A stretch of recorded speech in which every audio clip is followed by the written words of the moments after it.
Welcome to Top of Mind, the show where we talk to real estate industry insiders and experts about the biggest trends impacting the market today. Enjoy the show. Mike Simonsen here. Thanks for joining me today. Welcome to the Top of Mind podcast. This is where I talk to the smartest leaders, thinkers, and doers in the real estate industry.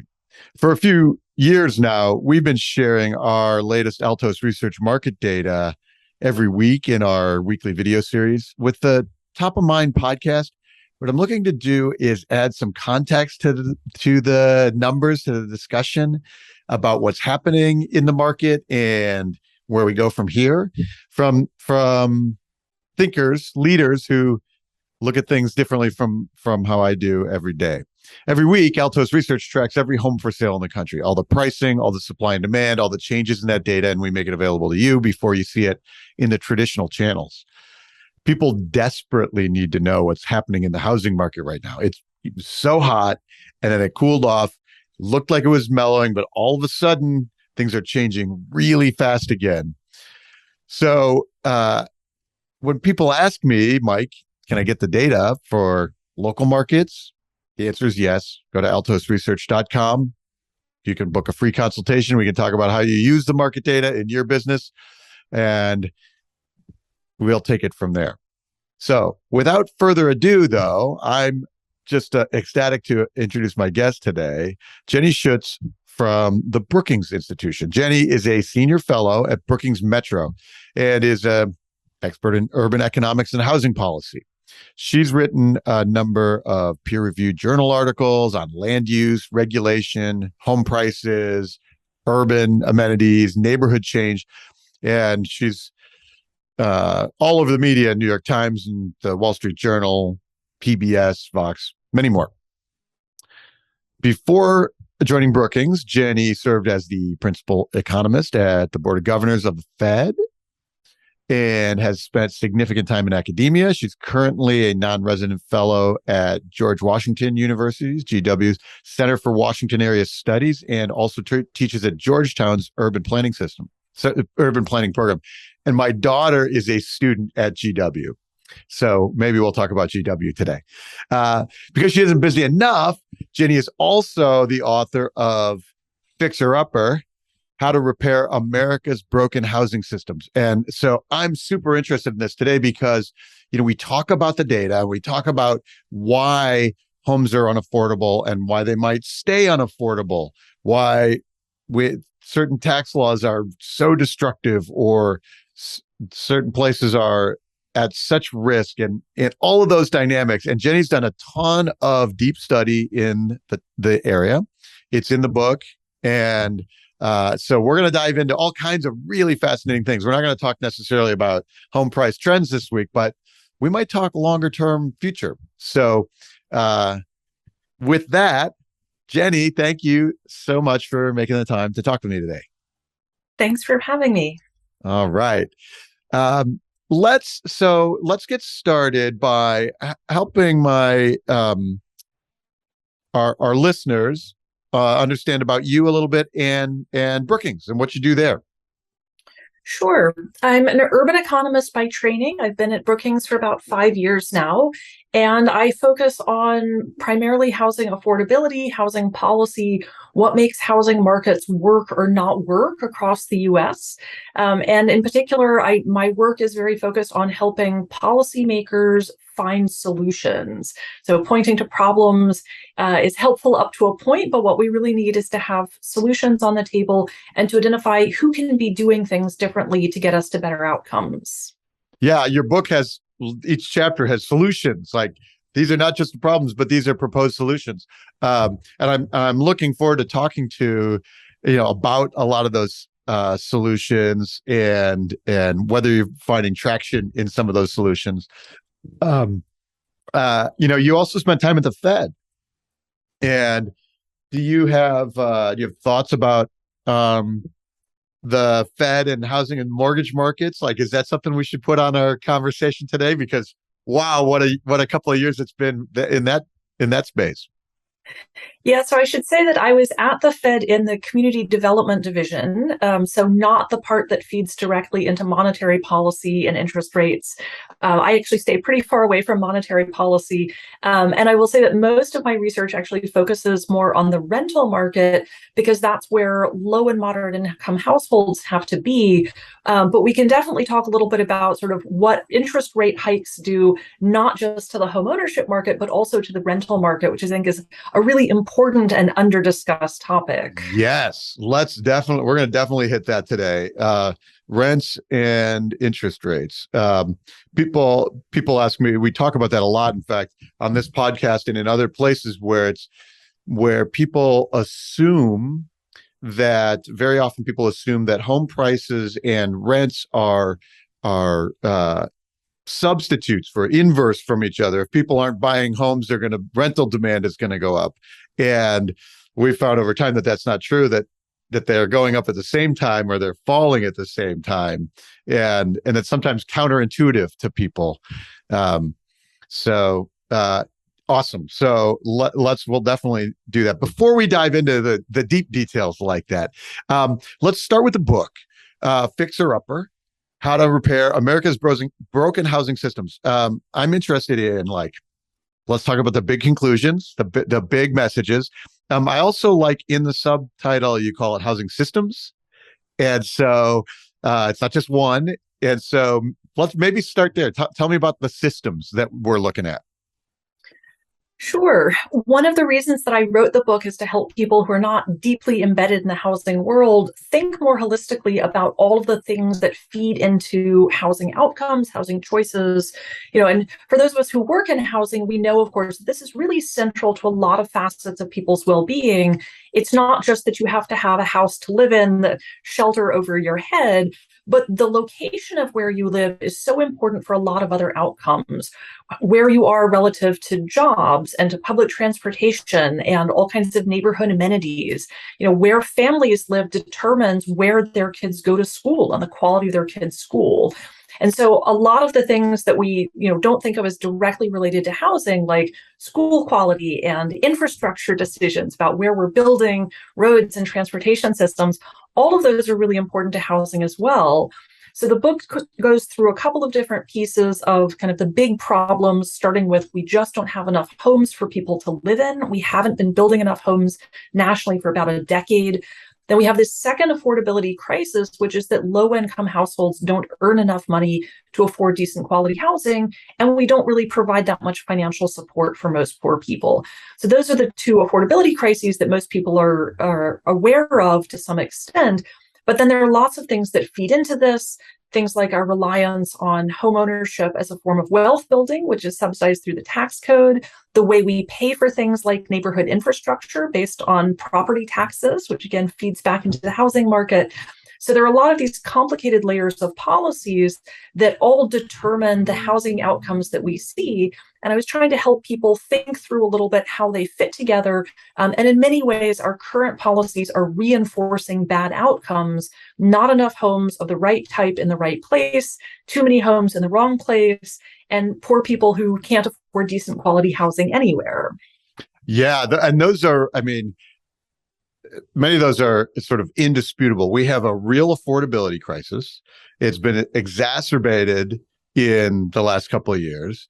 And at the same time, homeowners have gained such wealth and are in such a solid place that we talk about this sometimes. It's like in service of the boomers who own their homes, we've priced our kids out of the market.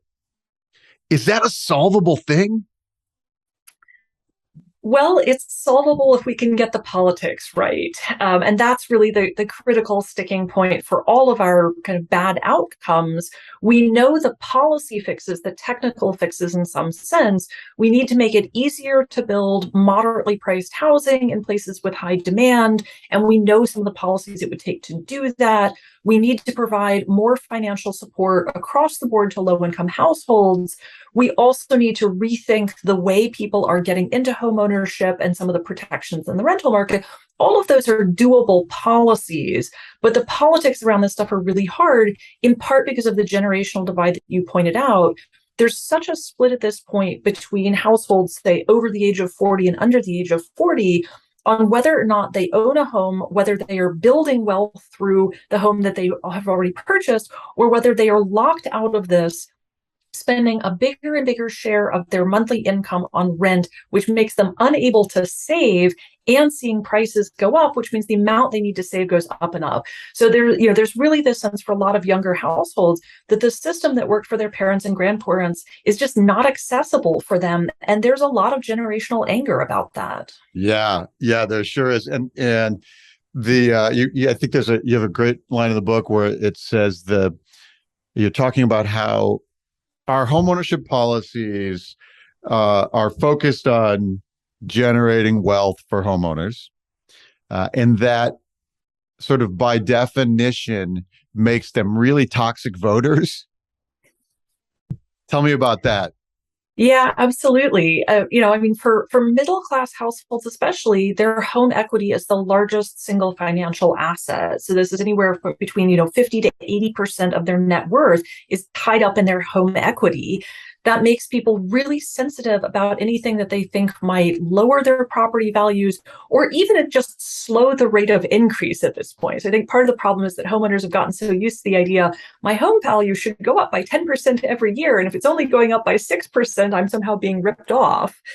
But that means that homeowners then are very protective of their neighborhoods, and they will show up and fight against proposals to build not just affordable housing, but market rate apartments or any kind of development, commercial development that they don't want in their neighborhood.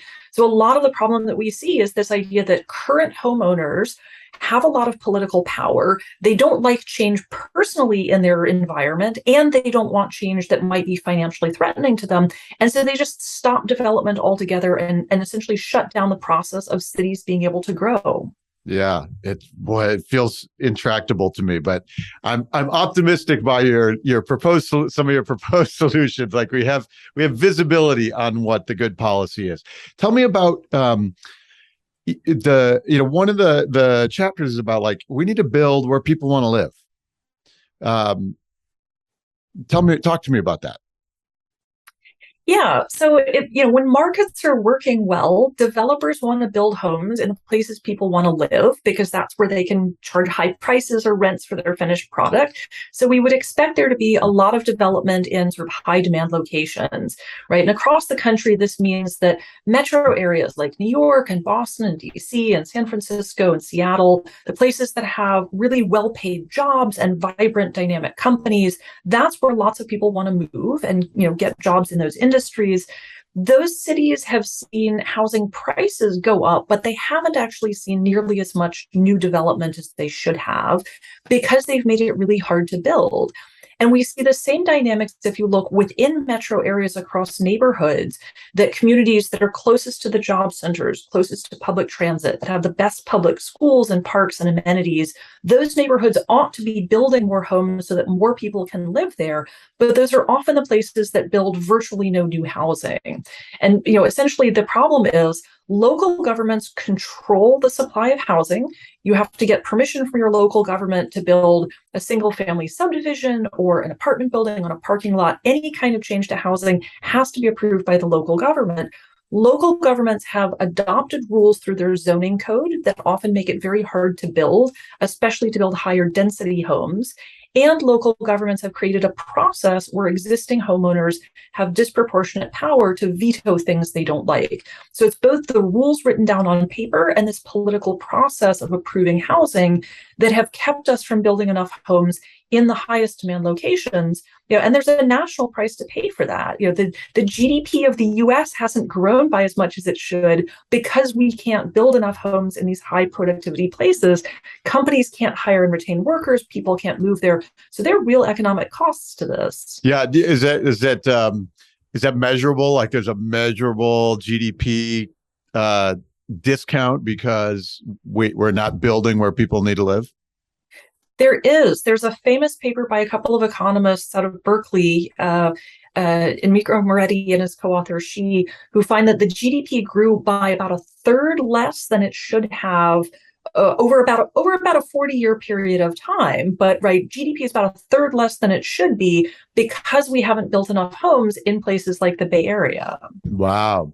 So we know that the Bay Area is messed up with its housing construction, but people also want to live in the Sun Belt. They're moving to Texas and Arizona and Vegas and, in droves. Are we building enough there?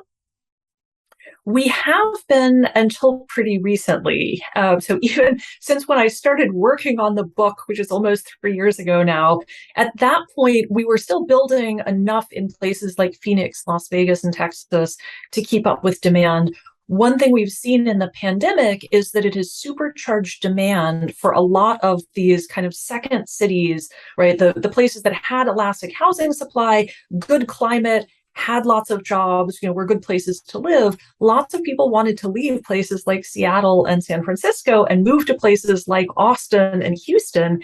And they are now having trouble keeping up with the growth just because it's so rapid. So that, I think, is a question mark whether over the next couple of years, those metro areas start to get back to a little bit more kind of housing prices that look a little more consistent with overall inflation instead of sort of rapidly outpacing it.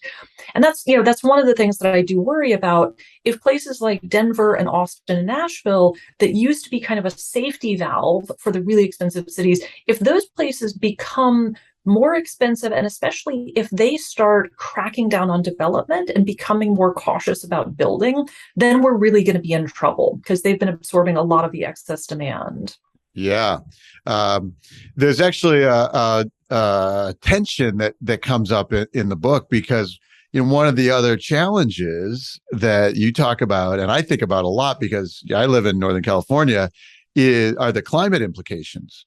And, like I can't get fire insurance on my house in the mountains. And,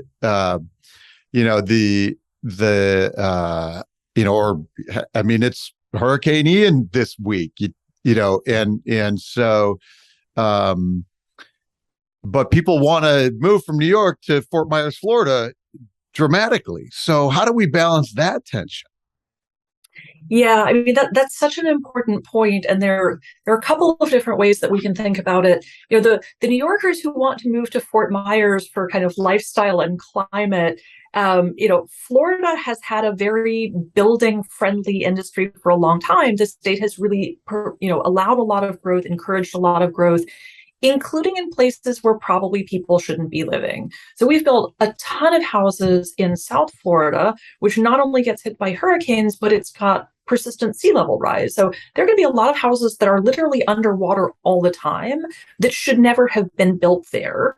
But we haven't priced climate risk appropriately into things like homeowners insurance or into mortgages. So in many ways, consumers haven't had the right information to make a decision about where they should or shouldn't buy a house because that hasn't been available to them. And there's actually just recently, there was a great study that came out by Redfin where they started showing some people climate risk scores on the individual properties that they were browsing.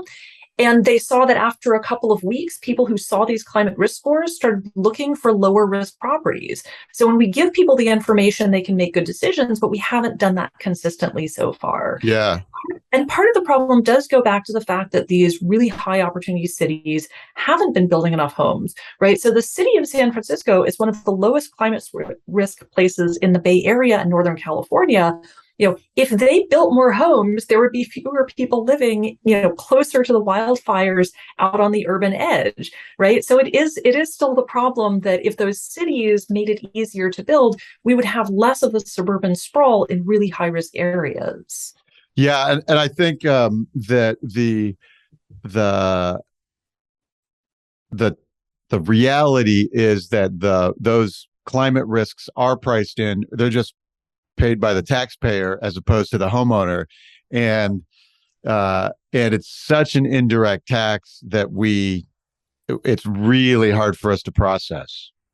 Yeah, absolutely. I mean, US taxpayers are going to pay to rebuild a lot of the homes in Florida that have been hit this week by Hurricane Ian, but that's going to get bundled into the overall federal budget, right? We don't have a line item for FEMA and disaster recovery.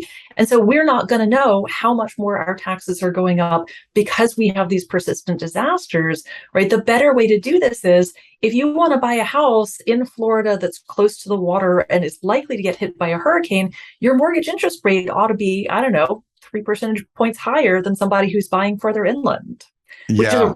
that is a really, really touchy subject for Fannie and Freddie and all of the kind of the federal regulators looking at mortgages. For sure. And not just the mortgages, but the insurance companies are so heavily regulated based on what they can even look at the data. It's really fascinating. I do think Redfin and Daryl Fairweather, the chief economist at Redfin, has done really good work with highlighting the climate change risk in our housing future.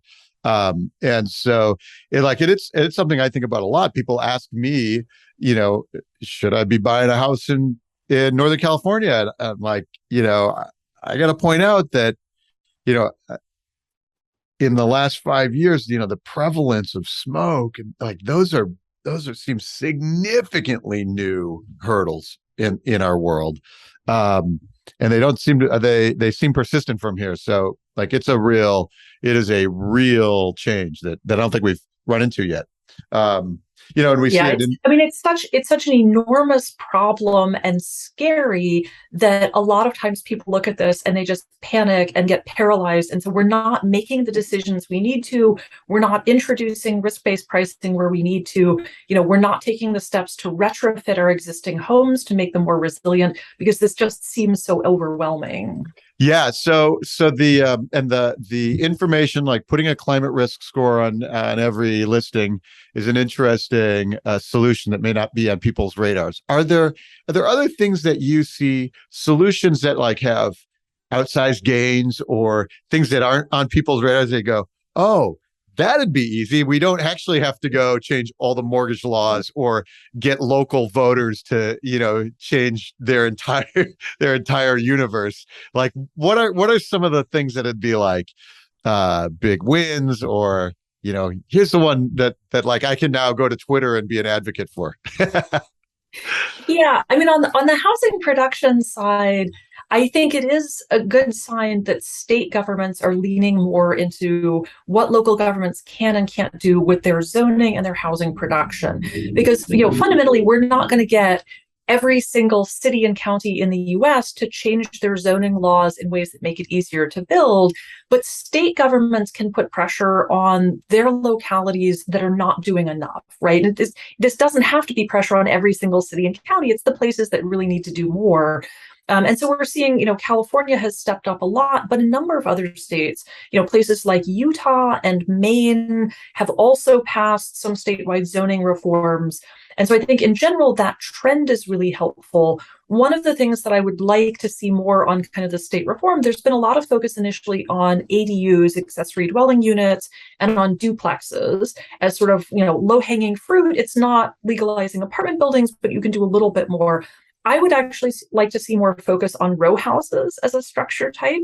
ADUs and duplexes still aren't that common. So, an ADU can be added to a single family detached house in a couple of different ways, but it's a pretty small dwelling unit. We're relying on individual homeowners to do that. Duplexes, we don't build that much, so there's not an industry. But the nice thing about row houses is we build a lot of them already, right? The home building industry knows how to do this. You can get a lot of homes on a small piece of land. They work for home ownership, they work for rental, they're pretty economical. We know how to do this.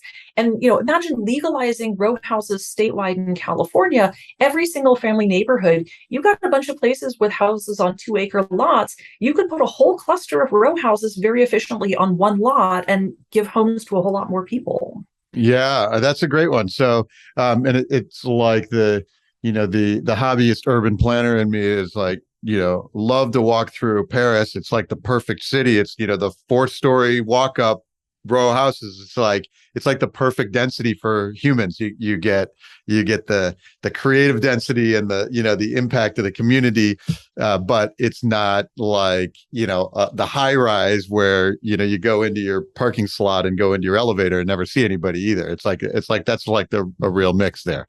Yeah. And it's the right density to support neighborhoods serving retail. So you get row house neighborhoods, you can easily integrate some commercial, some restaurants and grocery stores and things nearby, which makes it then easier also to do the sort of, 15-minute city where people don't have to drive everywhere and they've got things close by. It's a pretty economical sort of cost space relative to high-rise construction, which can be very expensive. So I think we should think in terms of creating row house neighborhoods in as many places as possible and integrating this kind of neighborhood retail as well, especially in a work from home era that works really nicely for people's lifestyles. Yeah, I like it. I think that's really that makes a lot of sense to me. It actually though gets to one of the other tensions, which is people still like their exurbs. And they like being, I don't know if they like being in their cars, but they certainly keep opting to be in their cars and driving out to the exurbs. And as far as from the data I've seen, that it doesn't seem like we have any real slowing in the suburban or exurban migration. Is that accurate? Yeah, that's right. And if anything, we saw extra sort of moves to the suburbs and exurbs during COVID because people were looking for a bigger home that has a home office, a little extra space. And if you're only going into the office once or twice a week instead of 5 days a week, the longer commute is okay. So, in a sense, the last couple of years have been pretty bad for encouraging people to move farther out. I think there's still some questions about how long people are going to be able to work from home. And so there may be some reversal of that coming as employers call people back to the office. But the other thing is to realize that we've got a lot of subsidies baked into suburban lifestyles. So, the government takes 80% of the federal gas tax and spends it on roads and car infrastructure. Only 20% goes for things like public transit and walking infrastructure, right? So the government is paying for a lot of the cost of extending roads out into the exurbs. There's also pretty heavy subsidy for, water and sewer infrastructure that gets extended out. Often that's more expensive than reusing what we already have in the urban core. Plus, we have, these subsidies for people to take out larger mortgages. So we're encouraging people to buy expensive homes out in the suburbs, to drive their cars on the roads. And if you subsidize that lifestyle, we shouldn't be surprised that more people are choosing it, right? So it's not that we need to ban cars and ban the suburbs. It's more leveling the playing field and having more financial support for kind of a walking lifestyle in a dense urban core, including a lot of the suburbs, right? Many of our older inner ring suburbs actually have, they have good bones. They have a commercial downtown. They have smaller streets and smaller grids. And we could just make more use of the inner ring suburbs rather than continuing to build out and out and out. Right. Some revitalization, and some of those downtown revitalization things are pretty cool. There's some really neat activity that happens there. Are there any of those that stand out to you as particularly good examples of stuff we should emulate?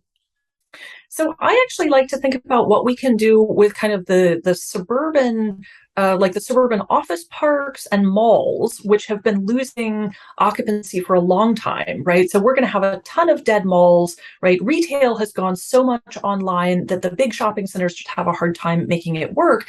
Those are great opportunities for doing creative redevelopment, doing some mixed use, residential, commercial, walkable, potentially even some office. There's a great example near me outside of DC called the Mosaic District in Fairfax County. It was, single-story commercial with a giant surface parking lot. They've done a beautiful mixed-use development there with lots of public space. And if you go on the weekend, it's just packed with people who go there to hang out and walk around the public space and listen to concerts and things. So it's much better than what was there. And we've got a ton of sites like that. The suburban office parks are in real trouble, and there's a lot of land there that you could reuse. So big master plan developments in places that already have the infrastructure. Yeah, I heard a good comment recently. It was something like, Americans, get in their cars to drive every place. But when we want to go to a vacation and we want to go to a place to relax and have fun, we go to a place that we can walk. And So it's a really fast, like, but we keep buying places that we drive to. Um, I wonder if we can get to a world where we recognize that we really like to be in walkable areas most of the time. Yeah. Um, I mean, it's amazing that places like the villages in Florida, right, the retirement communities, what do they look like? They look like pretty dense homes organized around little public spaces for people to get together and socialize. You take a golf cart around it. Why don't we build just, normal housing for people of all ages that looks more like that? yeah. Turns out people like that. Um, you mentioned work from home and the work from home trend. So I talk with a lot of my guests about this trend, about its persistence and its impact on the market, and so there's a couple of things that I'm curious about your take on this. So you mentioned that maybe you think that it may be fading, like we may get more return to the office, but are there implications for like infrastructure in a world where, let's say, so I live and work in San Francisco, and I have an office. I'm in my office now, but there's 25% of the space is occupied, and I don't see it coming back. Like, I like to go to my office to have my creative space, my light over here, and things like that. But most people don't have the luxury of being only 15-minute drive, hop in. And so being home is really nice, and for a lot of people. And so, are there infrastructure implications, tax implications? Like, what do you think? Where are we going? Yeah, no, I think there are a couple of big question marks still about this. So San Francisco, New York, and DC are three of the cities that still have pretty high work from home rates. Lots of other parts of the country are basically back to where they were before. So this is kind of localized. And those are the places that have the longest commute. So it's understandable those are places where people are reluctant to come back in. I think two of the big implications, one is for the office and commercial real estate market in the urban core. What's going to happen to all of those offices that are 25% occupied, 30% occupied, right? So they're not completely empty. And in many cases, the office tenants are still paying on the lease, but they're just not using it, right? And at some point, we have to decide if some of that should be turned over to other spaces and how to make that happen, right? Which is not that cheap and easy. The other piece that makes me really nervous is that our public transportation systems have just gotten hammered. So transit ridership in all of the major metros is way down from where it was, both because office workers aren't going in as much. And when people are going in, they're more likely to drive than they were before. That's particularly true for the trains because train riders tend to have higher incomes. Bus ridership is getting pretty close to where it was before because those are people who don't have cars and they really rely on bus systems. But it might suggest that the transit agencies need to shift their delivery, right? They have run trains primarily for sort of heavy commuting in from the suburbs to downtown in the morning and reverse in the evening, fewer trains during the days, nights, and weekends. But it looks like transit is more now being used for people who are doing entertainment and socializing, not necessarily for commuting, right? So the hours don't align. Buses give you more flexibility in where you run the routes, and those are serving people who really need the transit. But I think transit agencies have not yet figured out what to do and how to adapt. They're financially really hurting with this. They've been propped up by some temporary federal funds, but they're going to have to go through some major restructuring and figure out what consumers are going to use. Yeah, like what I took the subway in San Francisco the other day to the office, and rarely do it. I get in my car and I drive, even it's a couple minutes across town. But I took it, and it was lovely. It was, there were people there, and it wasn't totally empty, and it was like, it was lovely and efficient, but it was light, and even my little parking garage where I park the car, even driving is, it is, 2.5 years ago, if you showed up at 10 a.m., you're screwed. You can't get in. And now, now you can take a couple of calls from home and then show up at the office at 10:30 in the morning and it's just fine. Those kind of things it sure feels like there's a lot of pain to be had, especially as you point out that there's a lot of people paying for the space, and the lease may be still have 3 years to go, but in 3 years they're not coming back. They're done, and or they're going 15% of what they had, and so it feels to me like we've got a lot of pain to happen there, and maybe it is localized. I definitely have my little local perspective, but it's not just the city; it's all the way down Silicon Valley. All the big employers, all the big tech companies those are the ones who are, nobody in those organizations want to be in the office all the way to the top. They don't want, there's some creative power for being in the inside, but they don't really want to be there. So it's going to be fascinating. I think a lot of pain still to be had there. Yeah, and we see an enormous amount of that in DC because the biggest office tenant downtown is the federal government. Federal agencies are not back 5 days a week or anything close to it, and I don't think they're ever coming back. So there are a lot of 1980s vintage office buildings which aren't that easy to repurpose and which are owned by the federal government, who doesn't like to sell off its properties, that are sitting there vacant and kind of dead space. It has been just a death blow to all of the local retailers. I mean, restaurants and like the coffee shops and the dry cleaners around the downtown area, they have just been hammered, and many of them have gone out of business and they're never coming back. So yeah. I worry what's going to happen to our downtowns if we don't figure out a way to bring new life to them. Yeah. All right. So let's shift gears. Do we have some things to be optimistic about? We do. So one of the things is just that we're talking a lot more about the problems in housing market with higher visibility and at a higher level of government than we really ever have.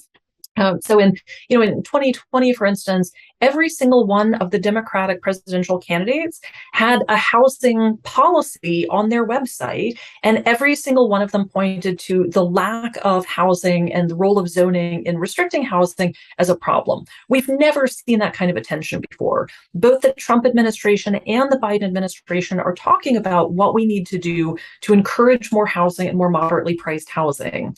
There's also been an enormous growth at the state and local level of essentially local nonprofit organizations that are organized around housing that show up at their council meetings and say, hey, we actually need to build more apartments. We need more entry-level home ownership. We need more rental housing. So there's a pushback to kind of the older homeowner NIMBYs from these local groups that are organizing, and they're starting to get some real wins, both at the city level in places like Portland and Minneapolis, at the state level in places like California and Massachusetts.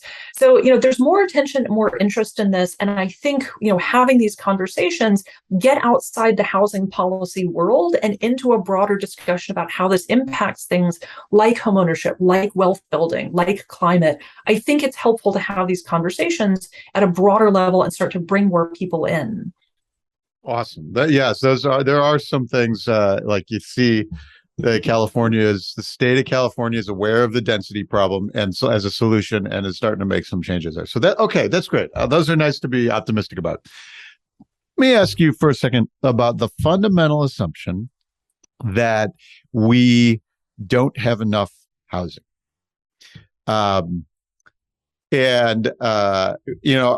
We can see that we built a whole lot fewer homes in the last decade post financial crisis. And tell me but I've also seen some pretty smart people who they'll look at the housing stock and say, you know what, we actually don't have too few homes. And so tell me about how you think about the meaning of too few homes, a shortage. And then also I'm interested in the future, like, we have these demographic waves, we have millennials, we have the boomers, like, what are the implications? What do you look at for the implications in the next 5 to 10 years on how many homes we have? Yeah, so there have been a couple of really careful attempts to kind of quantify how many homes short we are. Freddie Mac did a report a couple of years ago, and then a group called Up for Growth did an update of their numbers using a similar method this summer, and they both come up with something like 3.5 to 4 million homes short nationally. Now that looks really different when you start to drill down. Obviously, places like California, the whole state is behind on building, and in fact has been losing population largely because people can't afford to stay there. So we have, lower income people who are moving out of California and high income people moving in. The population overall is shrinking largely because housing is just too expensive. That looks really different than a place like St. Louis or Akron, Ohio, where the jobs have been gone for a long time. They've lost a lot of population from their historic peak, and they've got more homes than they have people, right? So at the local level, you have some cities, we'll say rural areas too. Rural counties in the US have been losing population since 1950. Most rural counties have vacant housing. They don't have a shortage. But a lot of their housing is old and not in very good shape. So, we do see different patterns, but the numbers that I have seen that I trust say that nationally we don't have enough. And of course, the focus is we need to be building more housing in the places that people want to move to, right? Having a shortage of homes in the Bay Area and a surplus of homes in St. Louis doesn't actually solve your problem, because people aren't moving to St. Louis because they can't get the same kinds of jobs there. Yeah. And so then we have one of the things that's been driving our housing market in the last few years is the millennials are now in their late 30s. They're reaching peak earning and home buying years. And there's a lot of them. I'm Gen X. I'm straight in the middle of Gen X, and there's not that many of us. And when we hit our late 30s, there was a financial crisis. Like, there was fewer of us buying homes. The boomers haven't really sold their houses yet. What do you think about that demographic curve? What do you think about, in the next decade? Yeah, I mean that's sort of the period when we need the most homes, because it's great for the boomers that they are healthier and living longer and can stay in their independent homes longer than previous generations, right? We should all be happy about that. But that coinciding with the millennials needing to buy homes and not having built enough really means that we've got this pent up demand at two places in the demographic spectrum. It'll be interesting to see what happens with the boomers when they start moving, how many of them choose to downsize or relocate. Sort of forecasting from past demographic trends, we're going to have more older renters than we have had before. We are going to have more older homeowners who still have pretty large amounts of mortgage debt, right? So people who, took out a new mortgage when they turned 50 or 55 and they took out a 30-year mortgage. So we've got a lot of seniors who are more exposed to things like changes in their property tax rates, who maybe see their income disrupted and not be able to pay a mortgage. That's something that's pretty concerning. And places like California have seen an uptick in the number of older adults who are experiencing homelessness. That's a really disturbing trend, right? People who were renters, who their rent has gone up, they can't afford it. And I was in San Diego last week. They've got a bunch of seniors who are living in their cars because they can't afford to rent an apartment anymore. So, some of the boomer homeowners are sitting very pretty. They've built up a giant nest egg of equity from having bought a home earlier.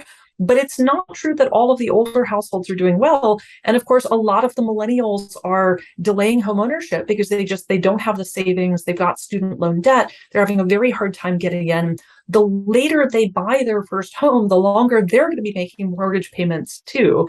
So I think this suggests potentially more financial instability for a lot of households than we've had before. So some risk there in the coming years, which I suppose would be congruent with the argument of like, in general, the American financial position is pretty shaky, and so it may show up in a place where we have more older renters and more older people with mortgages, where right now that everybody's perfectly happy to pay their mortgages, but that may change in a would. And I'm thinking about deep recession. If we're in a deep recession, it probably hits the outside edges of those first, huh? Yeah, and this is another area where I hope that Fannie and Freddie are thinking about when they give mortgages to people, starting to look at age as a factor and just, shorten the length of the mortgage. So if you want to refinance your house when you're 55, you shouldn't be taking on a 30-year mortgage, you should be taking on a 15-year mortgage, right? So we could start to build some of those guardrails into the mortgage products, but I think people haven't fully appreciated yet sort of how many people there are for whom this is a risk. Yeah, that's interesting. So one of the things I like to do in this podcast is find risks that we don't normally talk about, and that's one that I hadn't really thought about, which is we have having more older people with longer term debt that you could imagine gets exacerbated when if they suddenly have to sell, or those kind of things. Interesting. Okay, so you mentioned homelessness, and in some cities, I live in San Francisco. It's a real crisis. Are there clear policy things we can do now that don't rely on the actual neighborhoods in San Francisco, where you hear the neighborhood communities are like, yes, we got to build more housing, not in our neighborhood, and you literally hear them say, we can't do it in our neighborhood, but we should definitely do it it's really remarkable. Meanwhile, the city is in crisis in this topic.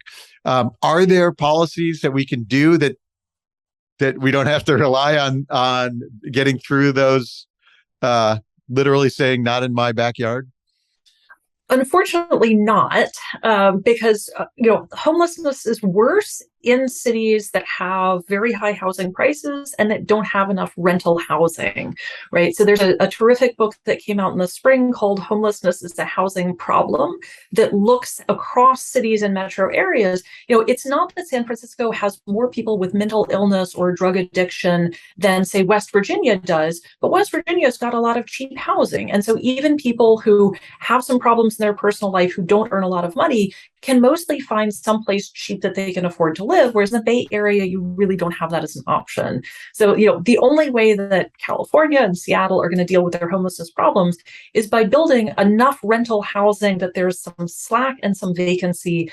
For chronically homeless people, we are going to need to have more funding for things like permanent supportive housing. So just the building housing is not enough. We also have to have cash, but you can't finance building enough permanent supportive housing in San Francisco while the rents and the construction costs are what they are, right? So money alone won't solve it. Building market rate housing alone won't solve it. We really do need to have both of those pieces. Yeah. And it's really fascinating looking at the homeless data. It's like homelessness is a direct correlation to the cost of homes.